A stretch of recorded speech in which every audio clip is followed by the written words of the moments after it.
Terima Yang Bertua. Ini yang disebut dalam test Q. Kuasa tanpa pertanggungjawaban adalah permulaan kepada kezaliman. Maka pada tahun depan, kita tambah keupayaan badan penguatkuasa ini, SPRM, PDRM, KPDN, JKDM dan MyCC, melalui latihan perolehan aset dengan peruntukan. Kalau mereka dah berjaya mengumpulkan 15.5 bilion yang dahulunya terselerak di merata tempat, apa salahnya kita tambah 700 juta ringgit untuk mereka. JKDM akan perkenalkan sistem cukai digital dengan ciri keselamatan di peringkat bagi membendung pemalsuan serta menangani ketirisan di pintu masuk negara melalui Centralized Screening Complex CCTV. Ikhtiar e-invoice dilaksanakan secara menyeluruh mulai 2026. Serta sistem taksi sendiri duty stamp bagi memupuk pematuhan cukai. Terdapat pemilik kenderaan mewah. Ini satu perkara lagi. Kenderaan mewah. Entah saya tak berapa fasih dengan nama-nama mobil ini.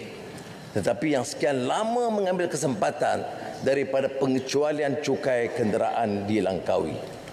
Bagi mengekang ketirisan, pengecualian cukai kenderaan di Langkawi dihadkan kepada nilai kenderaan tidak melebihi RM300,000 berkuat kuasa 1 Januari 2026.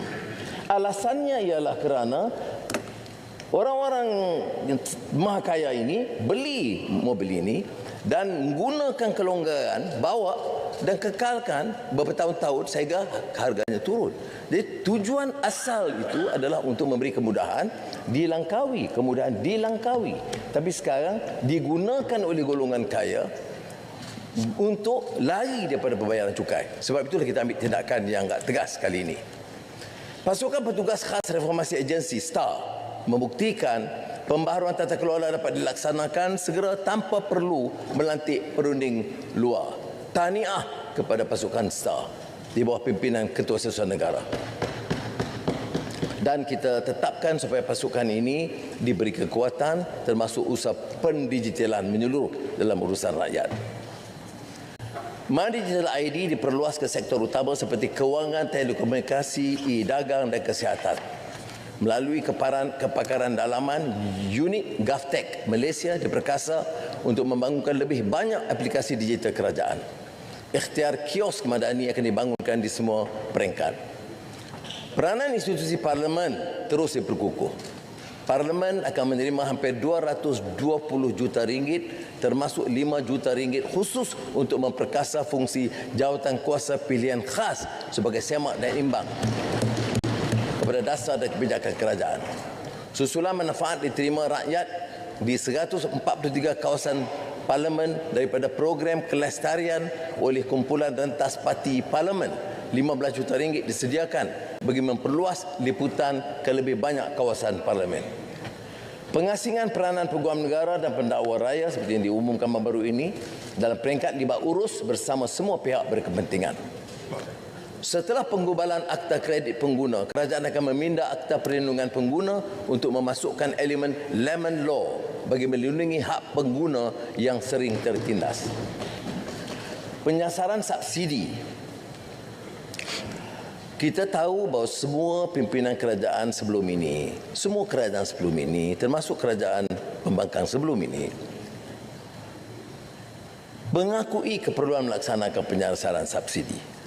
Namun ia tertangguh kerana tiada tekad politik. Maka memanai subsidi pada pendapat kami adalah keistimewaan rakyat Malaysia. Dan bukan untuk warga asing. Bukan untuk syarikat besar. Kerajaan menyasarkan subsidi supaya dana awam sampai kepada rakyat. Saya bagi beberapa contoh. Kita tahu bahawa bantuan subsidi pengampungan ayam ini sebelum ini telah menyebabkan kita menelan kos 1 bilion ringgit satu tahun. Tetapi pengampungan ini telah berjaya menjimatkan 1 bilion ringgit dan harga ayam tetap terkawal. Telur kita dapat jimatkan 1 bilion ringgit, sudah 2 bilion. Penyiasan subsidi dan penstrukturan tarif elektrik secara purata menjimat 6 bilion ringgit. 85% pengguna tidak dikenakan sebarang kenaikan tarif walaupun diwar-warkan seolah-olah rakyat tertekan.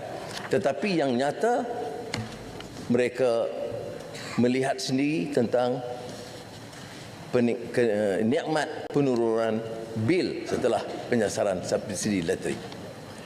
Penyiasan subsidi diesel telah berjaya menjimatkan 5 bilion ringgit dana kerajaan.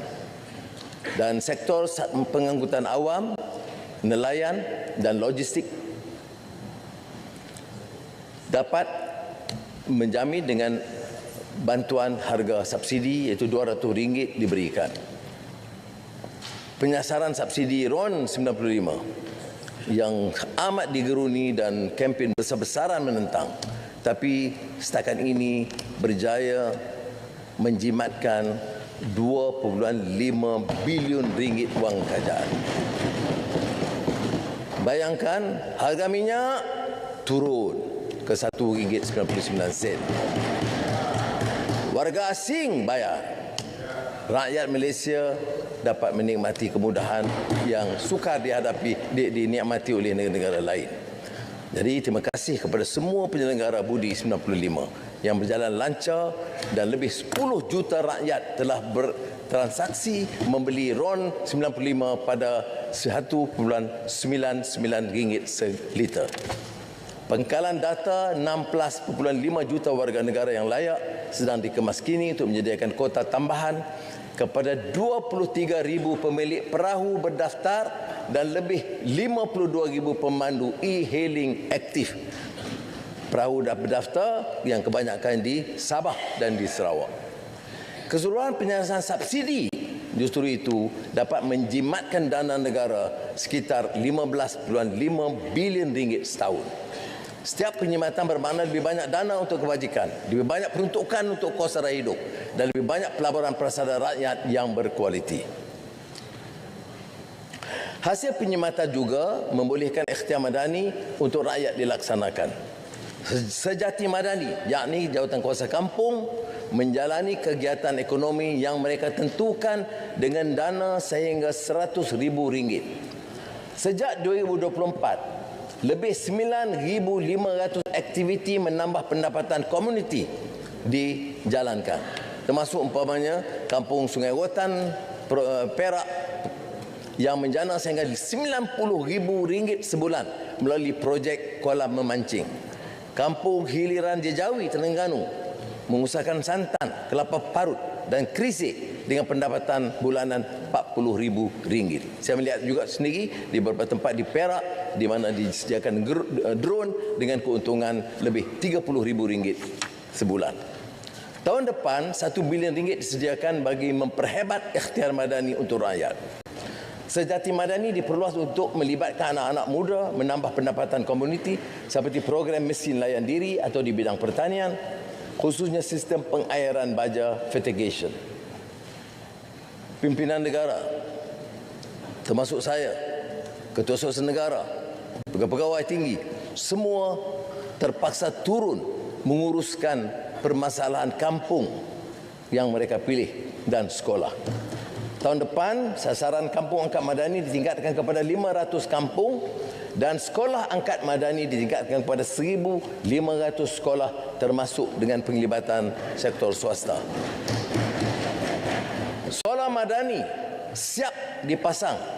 4,000 lampu solar madani di Sabah telah dipasang, hampir diperluas ke kampung-kampung dan kemudiannya nanti ke seluruh negara.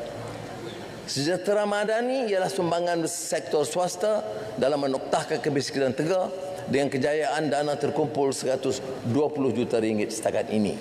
Saya memberikan penghargaan kepada semua, terutama badan korporat yang turut terlibat dalam ikhtiar madani untuk rakyat. Untuk itu, syarikat dan individu berpendapatan perniagaan yang menyumbang untuk program Kampung Angkat dan Sekolah Angkat Madani, Sejahtera Madani, layak diberi potongan cukai pendapatan. Ikhtiar perkhidmatan bergerak madani menerima RM110 juta bagi memastikan masyarakat desa dan pedalaman mendapat perkhidmatan kerajaan secara terus. Umpamanya, penuntut universiti awam bidang sains, kejuruteraan, perubatan, kejuruteraan dan kejuruteraan turun ke kampung-kampung memberi khidmat dukungan kepada rakyat seperti pembaikan, saringan kesihatan dan pembudayaan sains, teknologi, kejuruteraan dan matematik STEM di sekolah. Perkhidmatan bergerak Sabah Sarawak diperluas ke 19 kawasan baru termasuk Kampung Karamuak Sabah dan Telang Usan Sarawak. Bank Simpanan Nasional menambah 4 lagi untuk kemudahan untuk berjumlah 20 bank bergerak, sementara mahkamah bergerak diperluas meliputi mahkamah boroh bergerak dan mahkamah kanak-kanak bergerak. Saya telah turun berjumpa dengan kepimpinan semua negeri untuk memahami keutamaan projek pembangunan negeri. Justru perencanaan RMK 13 telah mengambil kira permohonan semua negeri, umpamanya Pulau Pinang, projek penyuraian trafik plus dari tol Juru ke tol Sungai Dua. Perak, pembangunan kompleks terminal regasifikasi RJT. Ketiga, di Lumut. Kedah, pusat kanser wilayah utara Kedah. Negeri Sembilan, baraj dan takungan air pinggiran sungai-sungai pedas. Rembau, menyemangati perjanjian Malaysia 1963, Kerajaan Madani bertekad memastikan kepesatan pembangunan Sabah dan Sarawak yang menerima peruntukan persekutuan tertinggi. Peruntukan pembangunan Sabah meningkat kepada 6.9 bilion ringgit ketimbang 4.4 bilion ringgit tahun 2022.